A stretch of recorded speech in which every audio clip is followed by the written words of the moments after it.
എറണാകുളം കലൂരിൽ പെൺകുട്ടികളെ ആക്രമിച്ച കേസിൽ പ്രതികളെ ഇരുട്ടിൽ തപ്പി പോലീസ്. കേസിലെ ഒന്നാം പ്രതി അക്ബർ അലി അടക്കം 7 പ്രതികൾ ഒളിവിലാണ്.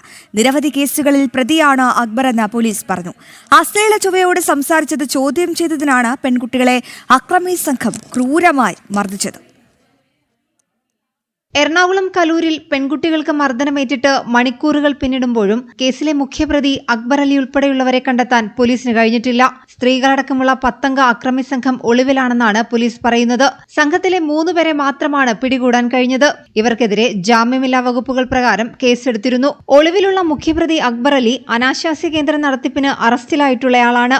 പ്രണയം നടിച്ച് വലയിലാക്കിയ ശേഷം പെൺകുട്ടികളെ ലഹരി നൽകി അനാശാസ്യ കേന്ദ്രത്തിലെത്തിക്കുന്ന സംഘത്തിലെ മുഖ്യ കണ്ണിയാണ് അക്ബർ അലി എന്ന് പോലീസ് പറഞ്ഞു.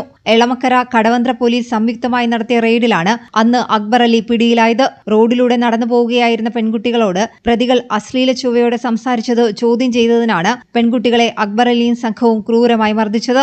ആക്രമണത്തിന്റെ CCTV ദൃശ്യങ്ങളും പുറത്തുവന്നിരുന്നു. ജനം, കൊച്ചി.